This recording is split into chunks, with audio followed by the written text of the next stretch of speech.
Thank you, Dr. Cyrus D'Souza. Thank you for being here with us. Dr. D'Souza is a professor and chief of the Division of Diabetes, Endocrine, and Metabolism at the Department of Internal Medicine at the University of Nebraska Medical Center. He's also the director of Diabetes and Obesity Program for the VA Nebraska Western Iowa Healthcare System. He's a board-certified clinical endocrinologist with research interests related to cardiovascular disease and insulin resistance and diabetes and improving outcomes in diabetes and obesity. Dr. D'Souza received his medical degree from St. John's Medical College, Bangalore. He completed a rotating internship at St. John's, senior house residency at Nair Hospital. Fantastic. I'm meeting a fellow Nairite. We are celebrating 100 years this year. And then went on to Bronx, New York Hospital and a fellowship in the Division of Endocrinology at Tulane University, New Orleans, Louisiana.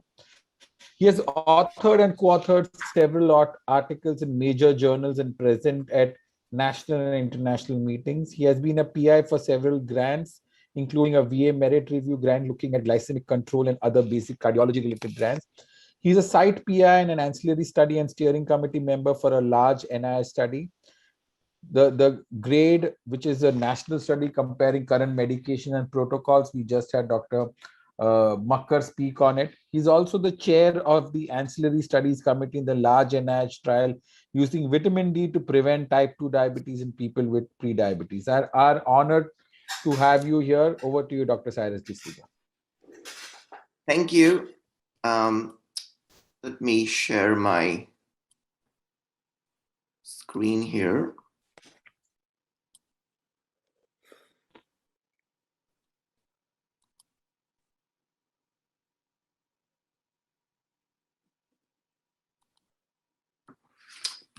Okay, I'm hoping everybody can see my screen there. Yep. So today we are going to actually discuss, these are my disclosures for everybody.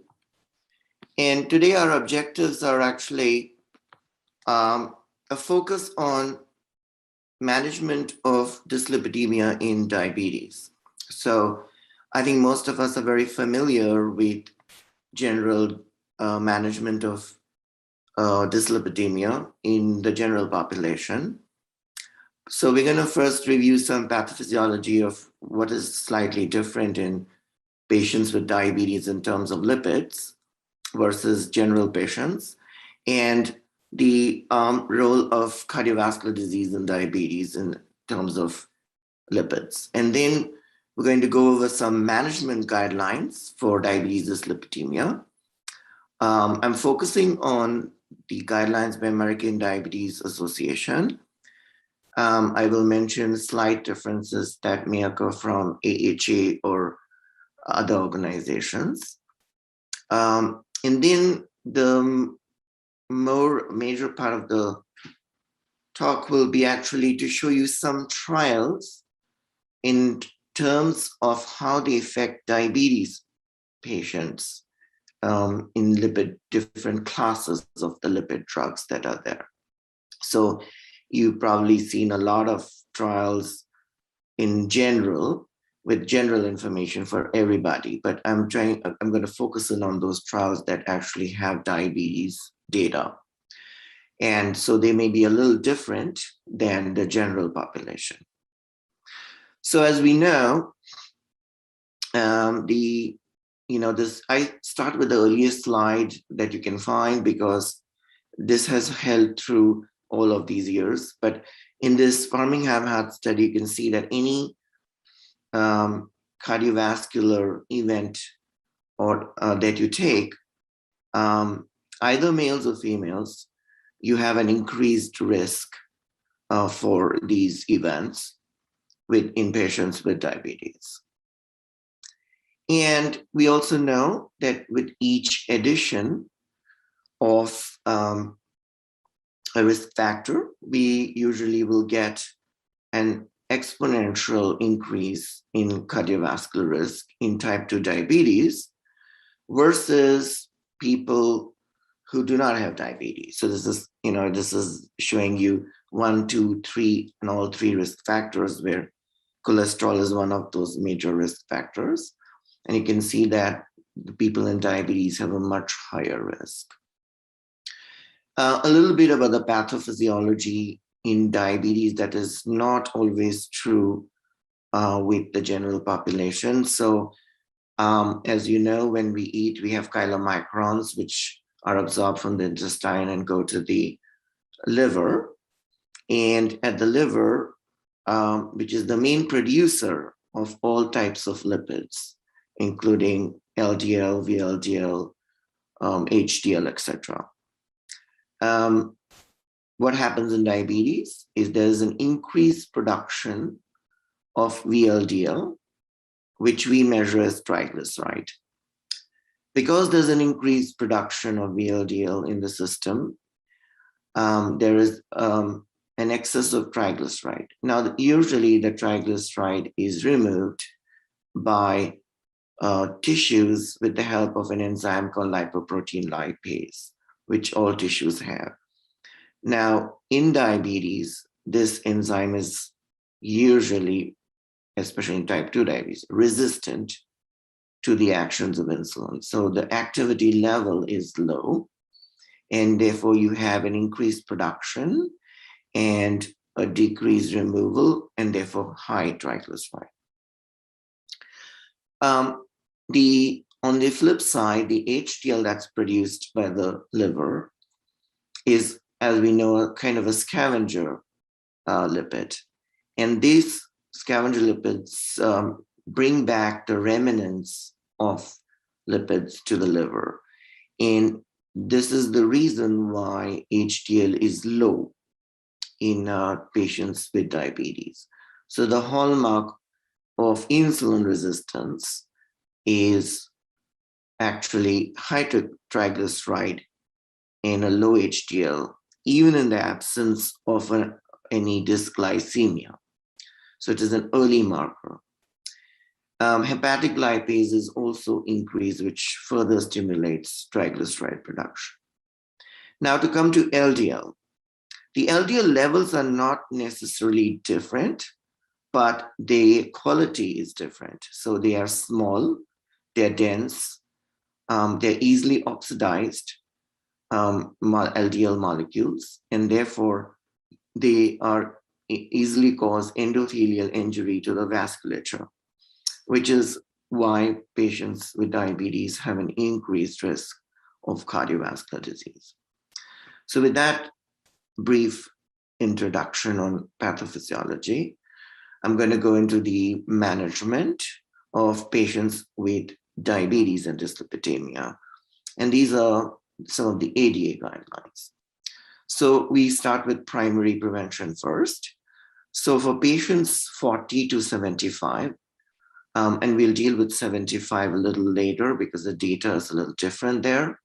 So patients between 40 and 75 without any cardiovascular disease, we need to use a moderate intensity statin to, in addition to lifestyle therapy. Now, all of these recommendations are obviously based on the ASCVD risk score, which you might know as a calculator. And having diabetes increases the risk anyway.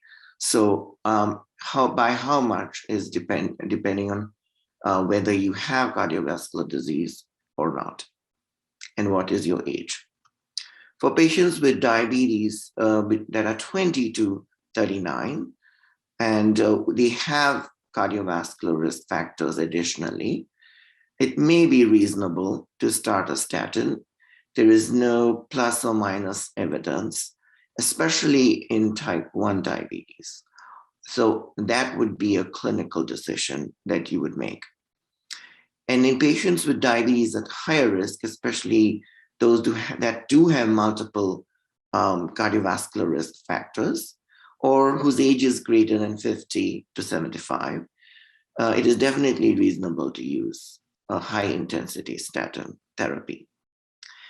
Then coming to the 10-year ASCVD risk score itself, if you have a risk score that calculates out to 20% or higher, it may be reasonable to add something else like Zetia or ezetimibe to maximally tolerated statin to reduce LDL cholesterol levels by 50% or more. So these are some of the guidelines for primary prevention. For secondary prevention, for patients of all ages with diabetes and presence of cardiovascular events already, a high-intensity statin is definitely added to lifestyle therapy. And for patients with diabetes and cardiovascular disease that are even higher risk, and if their LDL is above 70, on a maximally tolerated dose of statin, then you should consider either Zetia or a PCSK9 drug. As you know, that ezetimibe is probably more cost-effective than the PCSK9 inhibitors. For patients who do not tolerate the moderate or high-intensity statin, the other means should be used. And this is just an opinion because there are really not many trials looking at that specific population, which I feel is a problem because there are a significant number of people who are statin intolerant, truly, or are in very tiny doses of statin, which we don't very much know the effect on the cardiovascular risk profile. So now I'm going to show you a couple of trials on LDL. I start with, and this is always, remember this lecture is focused on diabetes and what is the effects on diabetes. So I always like to start with the first significant trial, which is, many, many years ago in 1997, it was published, but holds true till today. So you can see that in this trial, patients with diabetes had more of an effect in terms of reducing risk of major coronary vascular events than people who did not have diabetes. Now, in this slide, I've tried to summarize all the important trials that have been held. Some of them have shown diabetes patients separately, and some not. Most of them at least have shown equivalent benefit for diabetes patients versus non-diabetes patients, while some trials show an extra benefit, like the FOREST trial and the CARDS trial. So nevertheless, the uniform message is that it works for patients with diabetes. Here is a list of different intensity statins in their various doses. So most statins can be given at moderate or high intensity. Atorvastatin and rosuvastatin are the two main high intensity statins at their 40, 80, and 40 doses, while the other statins are at lower doses. Certain slightly weaker statins, such as fluvastatin, at 80 milligrams at the highest dose, is considered a moderate intensity statin and may be tried if a high intensity statin is not tolerated. Okay, so here I summarize the different available agents that have effects on lipids. So we already know that statins have a reduction in LDL up to 60%, depending on which statin and what strength. The main side effects, as we know them, are myalgia and muscle related. And rarely you may have rhabdomyolysis. Liver functions may also be affected. And there are many strategies to try and modify those side effects. Maybe try different statins at lower doses. Some people have suggested vitamin D replacement and coenzyme Q10, but those are not proven by randomized controlled trials. There are the cholesterol absorption inhibitors like ezetimibe, which lower LDL by about 20%. They have lower side effect profiles than statins. PCSK9 inhibitors, they lower LDL powerfully, 50 to 70%. The injections, so some patients might not like that. And you may develop site reactions to injections. Niacin was a very promising drug until the trials were held, and I will show you that. Used to lower non-HDL cholesterol 20 to 50%, which was thought really good.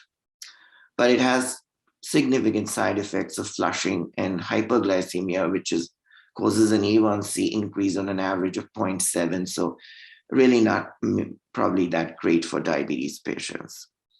We have fibrates like gemfibrozin and fenofibrate, which have a modest effect on LDL and a larger effect on decrease in triglycerides, have similar side effects such as statins, and should not generally be combined with statins unless really needed. And even if so, should not exceed the 50% dose. And then we have omega-3 fatty acids that usually deal with the triglyceride component of dyslipidemia. And they also have problems, especially in patients with coagulation, anticoagulants. They can cause increased bleeding actually. And in patients on antiarrhythmic, they can actually displace that antiarrhythmic and make that worse. So they're not as benign as we think they are usually. All right, so what I want to do is actually talk about the addition of, or the benefit of ezetimibe when added to a statin in terms of diabetes and non-diabetes. So in this analysis, you can see the primary endpoint. There was more of a benefit in diabetes patients than in non.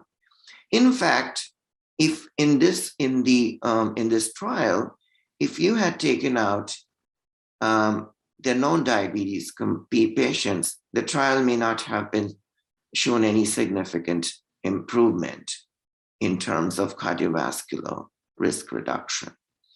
So if you take the primary endpoint or any of the secondary endpoints or any of the tertiary endpoints, you see that diabetes patients seem to have more protection in this study than non-diabetes. And that's why the guideline has suggested that people with diabetes with extra cardiovascular, multiple cardiovascular risk factors, maybe the addition of ezetimibe to a statin might be truly beneficial to them over and above non-diabetes patients. In this figure, I would like you to concentrate, this is the same trial. I would like you to concentrate on the red and yellow lines, which is diabetes patients. You can see that patients treated with Zetia and a statin, in this case simvastatin, had a marked improvement, about 15% reduction, risk reduction. And versus the non-diabetes population, which is the blue and green, which really had no difference. So you can see that really the difference lies in the diabetes patients. And this is a 5-point MACE, which I've listed. And this is for cardiovascular safety and efficacy of PCSK9. And you can also see here, in terms of cumulative difference in patients with diabetes in the four-year trial. So this is specifically diabetes. And you can see that there is a definitive,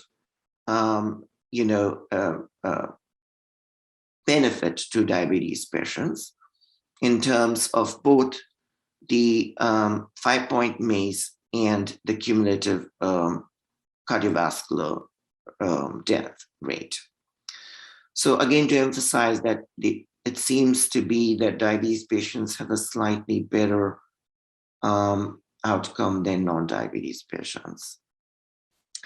And if you look at, and that was in the 4-year trial. However, if you look closely at a meta-analysis of all the trials of PCSK9, it does show that there may not be a significant difference between diabetes versus non-diabetes, but do remember that these are all trials that add a PCSK9 on top of a maximally tolerated statin. So we don't really have a trial that looks at diabetes patients without maximally tolerated statins. And I think that would be a very useful trial if one could be done. Nevertheless, you still have benefit as the total, you can see the bottom line there, you still have about a 22% decrease in the composite endpoints. So it's still pretty decent. There's a new drug called bempedoic acid, and I'm not sure how many of you are familiar, but it acts in the same pathway as the cholesterol manufacturing pathway that statins work on. This is inhibits an enzyme earlier in the cholesterol pathway. But you can see with different trials that they've done that are listed over here from Harmony, Tranquility, Serenity, and Wisdom, that averagely there's about somewhere between 15 and 20% reduction in LDL. And some of these trials are over and above a maximally tolerated statin. And then Tranquility was in addition to with Zetia, so it shows the maximum effect that can have. So I think this is a useful tool in patients who may not tolerate maximal statins. Now, does this affect cardiovascular disease? We don't know really because we do not have a randomized controlled trial. It is ongoing as we speak. But we do have a meta-analysis of the data, and it seems to show at least some signal of benefit. That means about a 17% benefit. We shall await the results of the cardiovascular outcome trials here. So moving on to lipid fractions, especially triglyceride levels. So for patients with triglyceride greater than 500, the main risk is pancreatitis, and we would consider medical therapy. In patients with 175 to 499, we should address secondary factors first, such as diabetes itself and hypothyroidism, nephrotic syndrome, and then consider medications. In patients with cardiovascular disease or atherosclerotic disease, on a statin, but they have triglycerides 135 to 500, we should treat that, and the addition of icosapent ethyl, which is Vascepa, can also be considered in this particular group, and I'll show you some data.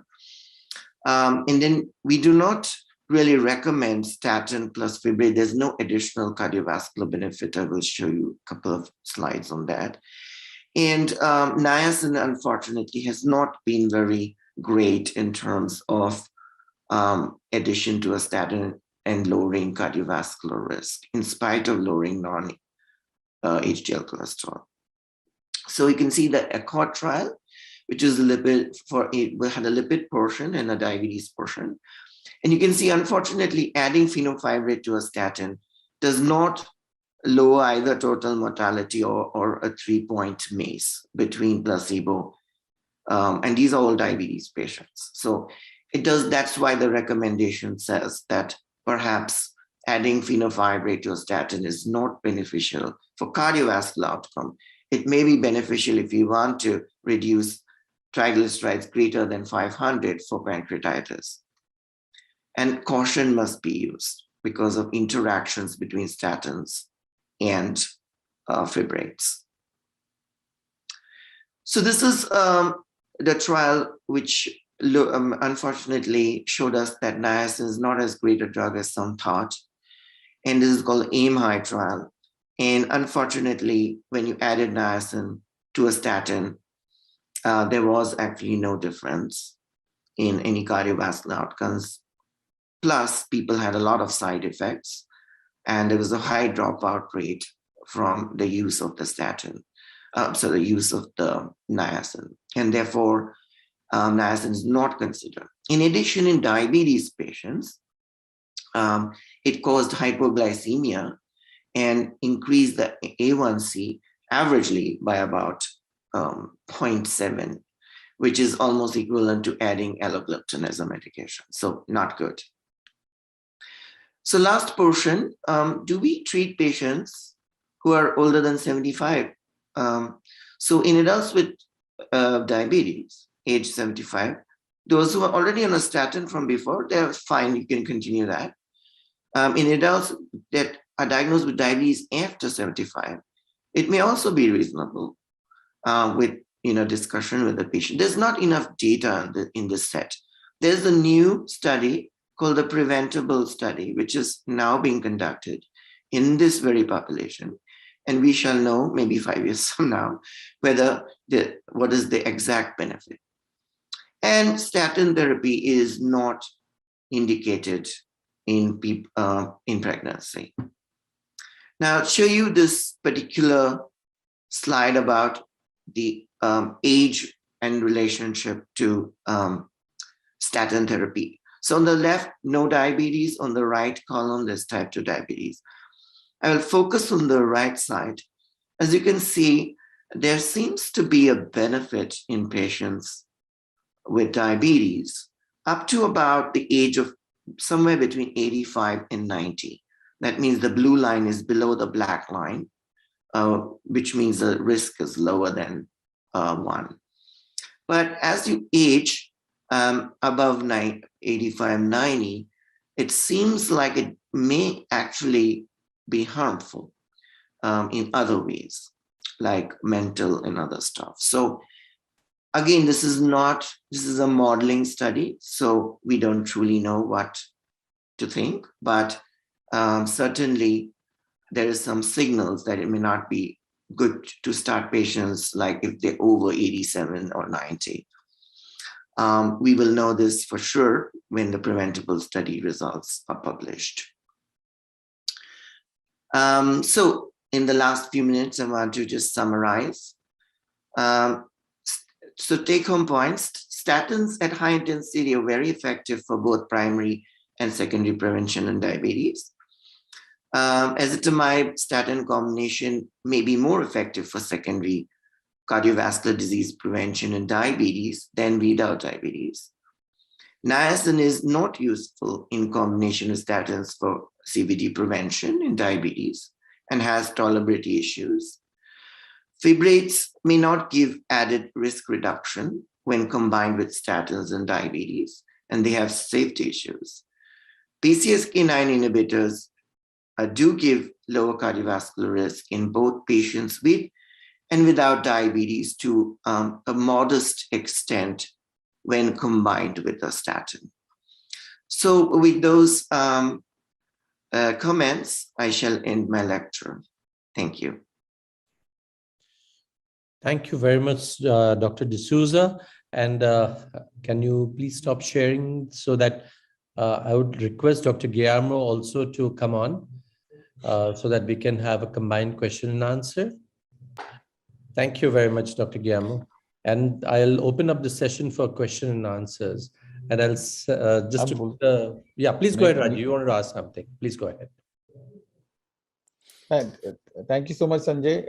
I'm sorry I was butting in while you were talking. Dr. Ompires, my first question is to you, is that some of the pickup of GLP-1 evidence-based approach in patients with established cardiovascular disease has not picked up in India. Probably price and injectable is probably the reason for it. But do you think that with the oral GLP-1, it will pick up, one? And two, do you think that we can extrapolate the advantage of sustained 6 to pioneer 6? Yeah. So this is amazing, your questions and the way that is real world. And there is a paper in the New England Journal of Medicine published in June 10th that speaks about the trend utilization of drugs in the United States up to 2018. And about 60% or 65% are using metformin. Sulfonylurea is about 30%, insulin about 25%.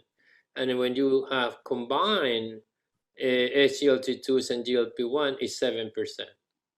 So, and you saw the data that was presented earlier on today, that even in patients who have cardiovascular disease, the utilization of GLP-1 and SGLT2 is less than 20%.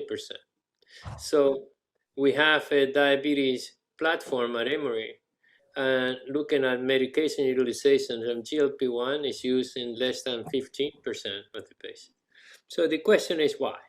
So in talking to our primary care that we meet every month, is that it's cost, and most of them require prior approval.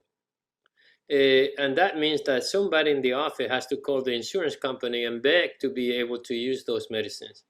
And primary care are so busy that if you have to call the insurance company, they just don't do it. They just don't do it.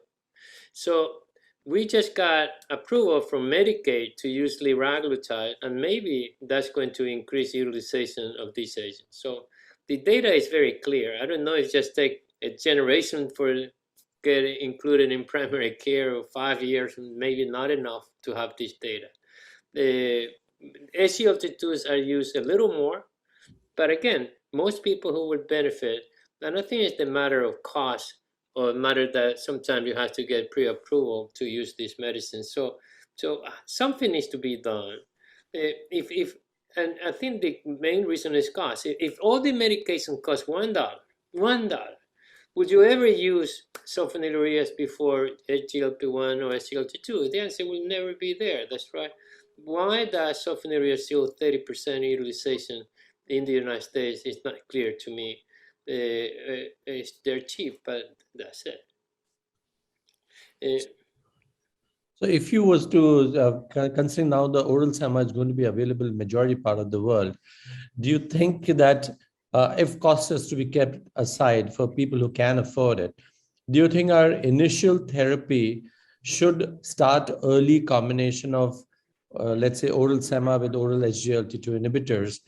And if I may sort of tease Dr. Cyrus's brains also, that start statin early in all our patients with diabetes, and the composite may probably bring the cardiovascular risk or cardiovascular disease down?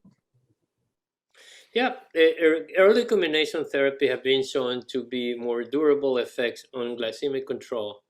And if you use this early combination with, with the SGLT2s or GLP-1, may have some cardiovascular and renal protective effects. Now, I'm very careful when I have to start metformin GLP-1 combination because of the GI side effects. And then you don't know which one gave you the nausea and the vomiting, or the nausea or diarrhea. So I very seldom combine these two at the same time. But with respect to metformin SGLT2s, I'll do that all the time. So if I have a patient who have cardiovascular risk factor, hemoglobin A1C is greater than 8.5, 8%, I will start from the beginning with these two agents. Sanjay, I just want to ask here that what will be the future of DPP4 inhibitor in the era of this oral semaglutide? I mean, that's the most of the oral DPP4 inhibitors, they don't have the CV safety data. I mean, the CV beneficial data at least. And when you have the oral semaglutide, if money is not the problem, where they will be used? I mean, where the place for DPP4 inhibitor? What do you think? Maybe down the line, 2 years, 3 years. Hey, Banshee. I mean, I think that I'm going to be cynical, I guess. DPP4 are right now, they're a very expensive medication for what they give you. They have no cardiovascular protection, no renal protection, and a minor reduction of A1C. and it costs in the United States $300 a month. So sitagliptin is going to become generic in the next few months. So that may help. So I don't use DPP-4 too much now in my practice.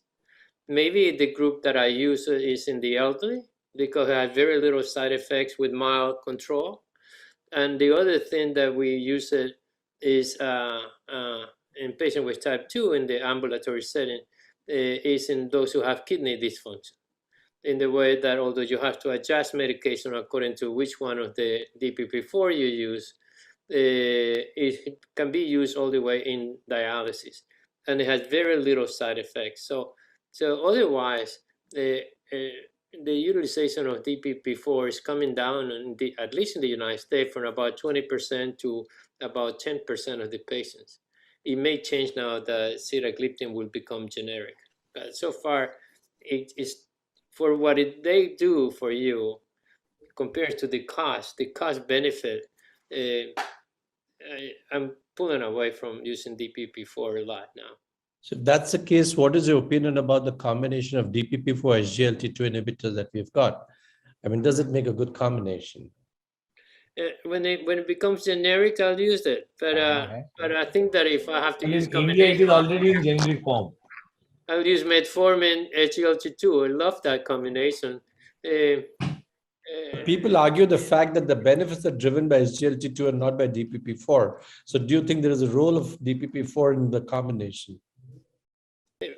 There are two different mechanisms of action. I'm sure that's very effective. I mean, I think that the goal in diabetes care is to combine agents with different mechanisms of action. That's right.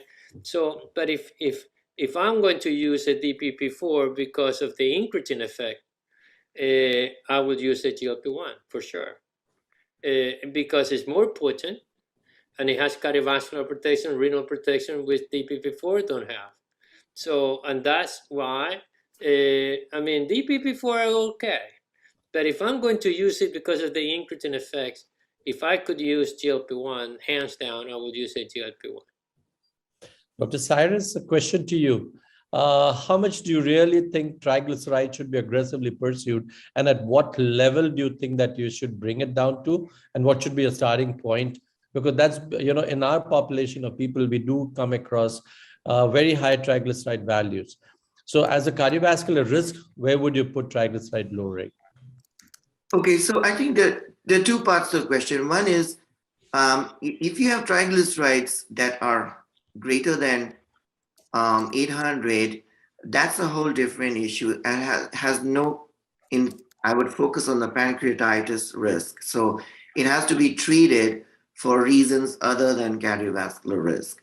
And therefore, the recommendation is to treat that aggressively to reduce any pancreatitis. Now, if you take patients with a cardiovascular risk, that they have multiple cardiovascular risks other than diabetes, on top of diabetes, then actually the data does show that in terms of omega-3, well, to be specific, EPA itself, if used, can reduce the risk of cardiovascular events in diabetes further than if you just used a statin.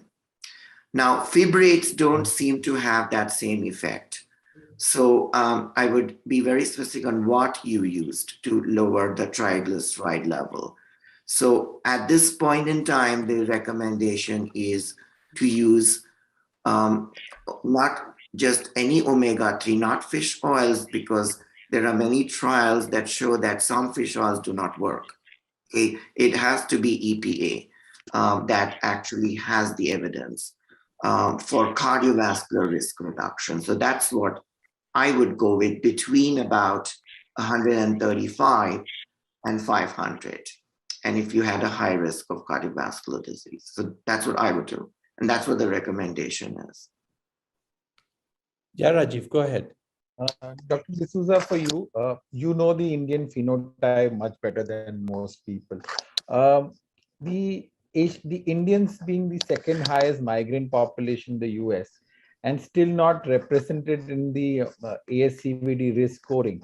Is there any risk scoring that is developed out of an epidemiological study and we can use it? Because we see premature heart disease maybe 1.5 decades earlier. So, and we are not able to primarily prevent heart disease in India in spite of so many things. So, is there something that we can do actually? So you're right. I mean, the ASCVD risk score is fraught with, I won't go into them. There are a lot of controversies. There are problems with, socioeconomic status, which you didn't mention. So people with higher socioeconomic status have a different ASCVD score than lower, even with all the other variables equal. There is problems with that scoring system, and therefore it is just an approximation. So if you want to, use that in combination with perhaps levels, that might give you a better guidance. So in diabetes, for example, I realize in Asians, especially South Asians, the cardiovascular risk is higher in patients with diabetes and occurs at a younger age. And the BMI criteria also not the same. I mean, people with South Asians have more intra-abdominal fat than, say, Caucasians. And that causes all the metabolic differences. So I usually go by the actual levels, the LDL level, the triglyceride level. I think those absolutes are probably going to be better for the South Asian population than the ASCVD score. Because there are trials that include that population for cardiovascular risk reduction in terms of the LDL number, but not in that ASCVD score. So I would go by the triglyceride level, by the LDL levels, the actual levels, and assess risk in that manner. Unfortunately, there is no tool that asked me that specifically would just help you with South Asians specifically, or any specific trials that looked at that. So we have to do the best we can. So, Dr. There's a question from Dr. Neeta Deshpande. Is the QRIS score better for Indians? There's one validation in Indians by our counterparts from East India about QRIS score in East India by Dr. Binayak and Dr. Samit. So do you think the QRIS is a better score for us to use? Is what Dr. Neeta is asking. Well, so I think you could use it, but I'm not sure that it has been validated enough in larger populations. India is not homogeneous. There is a difference in, say, South Indian people and North Indian and such. So, and there are different ethnicities. So I would say it's probably a good tool. I wouldn't say it's bad, but I also say that it may not be validated for all the different racial differences that we see within India.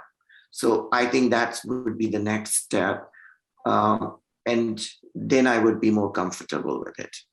Cyrus, your comment on JBS score, Joint British Society score.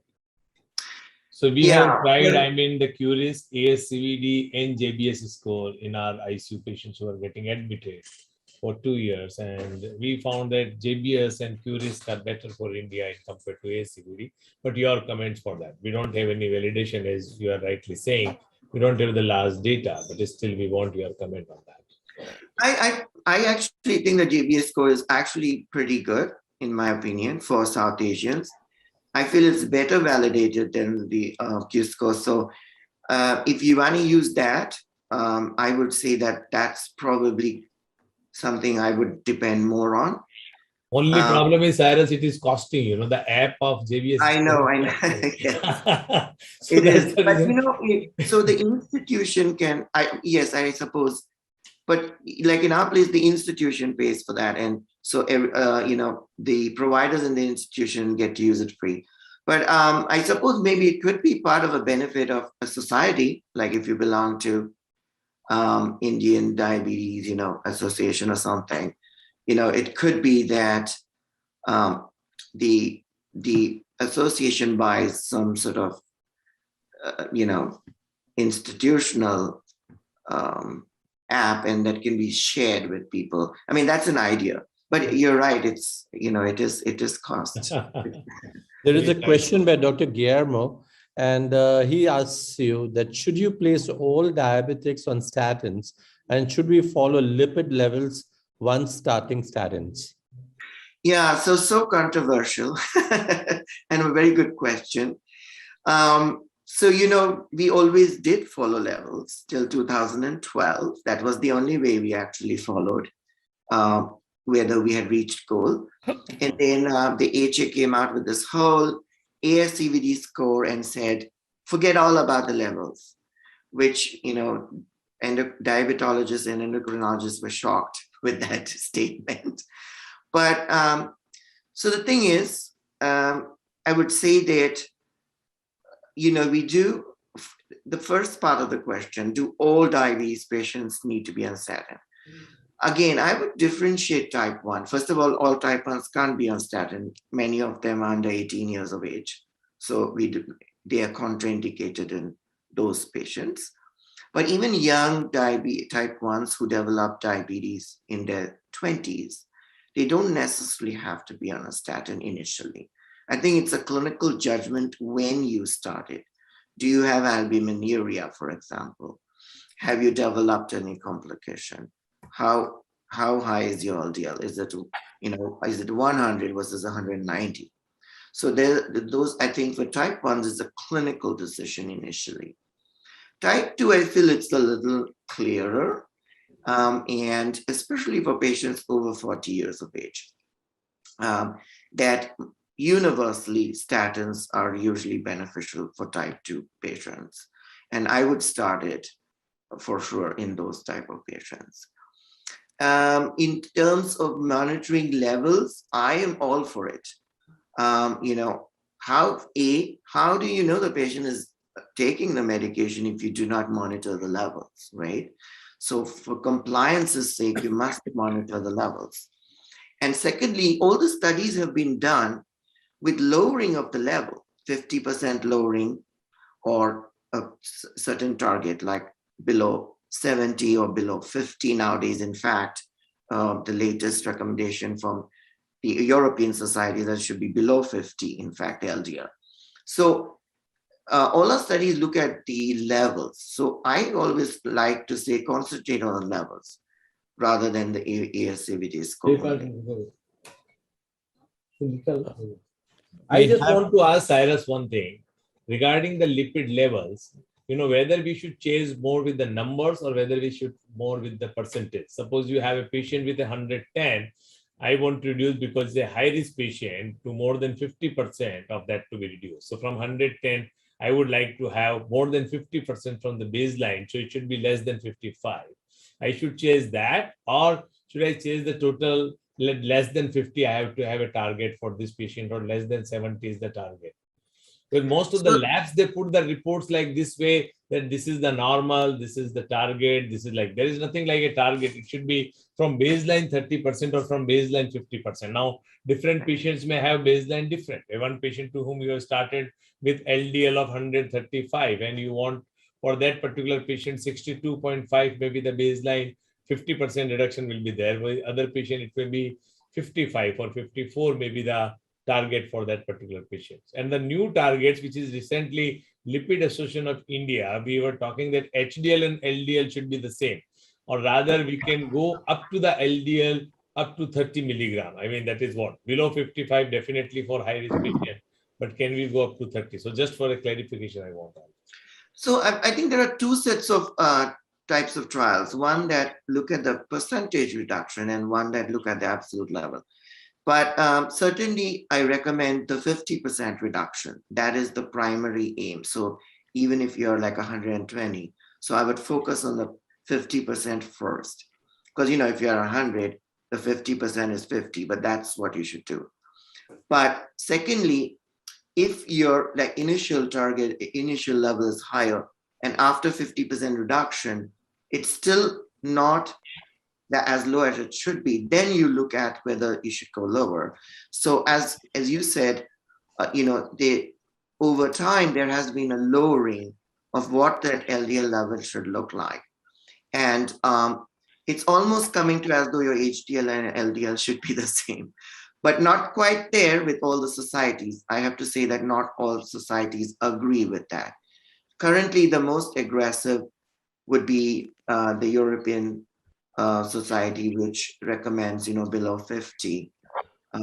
And recently, the American AHA has also agreed with that. So people with diabetes and cardiovascular risk events should be below 50. So to your point, I would first definitely use the percentage. And then if after the percentage has been achieved, if you do not have, look at your patient, if they have higher risk than normal, then I would go for the target of below 50. And, it's not unreasonable to say that eventually we might land up with an LDL and an HDL the same value. Because if you look at the natural experiment that exists, you have these people with certain defects in their, which prevent them from manufacturing LDL. Their LDL is like 8 and 10. They have no problems. They actually live to 100. They have no cardiovascular disease. So going down to even 0, theoretically, looks like it's safe. So, but the only problem is, can we do it? There are all these side effects that medications have. I mean, a lot of my patients cannot tolerate maximally tolerate. Then you have to add Ziria, you have to add this, you have to add that, PCSK9. What are the interactions? How much side effects can the patient tolerate? That is where the problem lies, not the threshold. I feel the threshold could be as low as possible, but can we really practically achieve that threshold? Yeah, Rajiv, you want to ask? Nita, do we have time for 1 or 2 questions, or are we done on time? No, we have time. We have time. All right. So Rajiv, your question, then I'll follow it up for a question with Guillermo. So Cyrus, it just got interesting with the levels. So I remember reading an article a decade back, which said that you are born with an LDL cholesterol of 30, and there's no documentation of coronary artery disease below the age of 1 year. So you get your you start choking your coronaries beyond 1 year of age. So majority of Indians at least are breastfed till almost 9-10 months. It's only when you get top feeds that your coronaries start choking. So LDL below 30, would it be practical that you go back to infancy? That's what I was trying to argue, that theoretically, I don't have a problem going down to below 30. Okay, I don't think there's any safety issues. The problem is, how do you get there? I mean, when you try with a patient with diabetes, they already have a lot of medications, right, for all their different cardiovascular risks, and then you add medication after medication after medication. There's all these interactions, and the problem is the practicality. I don't know whether we can get people below 30. I mean, I don't know. I frankly think that compliance will be a huge issue, and that is where we will be, have a big problem. Guillermo, question for you. Sanjay, can I ask one question? Yeah, please, sir. Go ahead.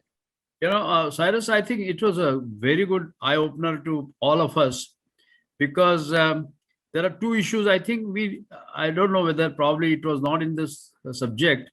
First of all, standalone, what is the position of triglycerides? Because in our subjects, elevated triglycerides without abnormal cholesterol level is also a single most risk factor, particularly in diabetic females. Second thing, I personally feel that the cholesterol thing started from 1962, where Ansel Keys started cholesterol as a bad word in medicine. Before that, we never knew the coronary artery disease. Now, you see, after chasing cholesterol so badly, has the coronary artery disease reduced? No, sir. there is not a single bed available in the ICCU. In spite of lowering cholesterol and trying to get HDL cholesterol as high as possible, the main culprit appears to be oxygen-free radicals. And oxygen-free radicals come from probably high level of omega-6 fatty acids. If you don't reduce your content of omega-6 fatty acid, as much as you reduce your cholesterol, it is not going to give any benefits. This is our experience. And therefore, we chase both triglycerides and try to increase HDL cholesterol. At the same time, we also try to minimize the oxygen-free radicals. That is a more comprehensive approach that we need to take in our diabetic patients of South Asian origin. I don't know what is your take on that. So, I think not only South Asian, but we know that there's a lot of residual risk, as we call it. So, in spite of statins and all that, there is a huge residual risk. Obviously, others we would have eliminated cardiovascular disease, right? And especially, I think triglycerides do play a higher risk role in South Asians. You're right about that. I feel that they have a higher risk component than, say, the Caucasian or African American population. But when unfortunately there is no real studies about standalone. Everything is on top of a statin. So we don't have something to show that, okay, in people with, say, statin LDLs that are moderate, if you just, and they have high triglycerides, if you were just to give, say, omega-3 fatty acid like EPA, would that, when compared to maybe just a statin, what is the difference, in cardiovascular risk reduction? It would be an interesting trial, but because of all the guidelines, I think it's ethically impossible at this point in time. But I think I agree with you in the fact that, in some populations, lowering of triglyceride is really important, especially the South Asian. Second part of your question is the oxidative stress and the radicals generated thereof. And we all know that this is a really important part. But, they've tried, there have been smaller trials giving people things that try to reduce oxidative stress. None of them seem to have worked. Now, in your mention of omega-6 versus omega-3, the ratio of those three fatty acids, I think is important.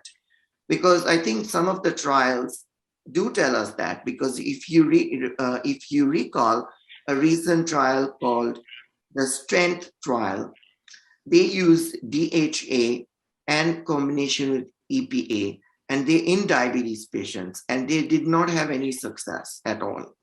So I think that's because of the use of DHA, perhaps, and perhaps the risk of cardiovascular risk in that population they selected was not that high in terms of triglycerides.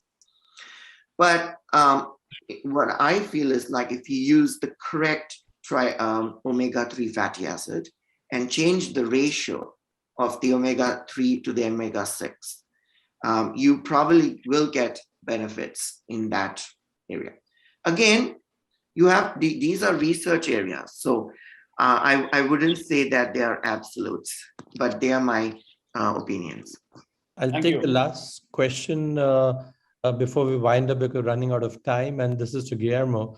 What is your take on using GLP-1s in lean diabetics? So what do you think should be the case? Yeah, I mean, I use it all the time, and weight or BMI is not a criteria to utilize these medicines. And the weight loss that you see in a lean person is not going to be the same as an obese person. That's right. So the efficacy in reducing body weight, of course, is different, but the cardiovascular protection and renal protection is independent of BMI. So I have no problem with that. So, and this may be the final plea to, I don't know how you guys doing with respect to utilization of SGLT2s and GLP-1.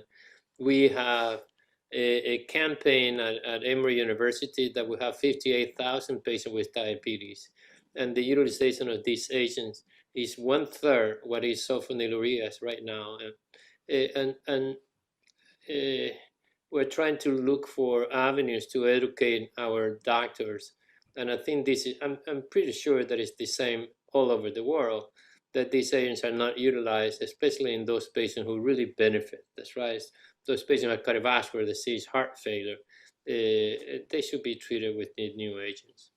So we have a big task in front of us and how we educate our primary care in utilization of these agents in this patient population.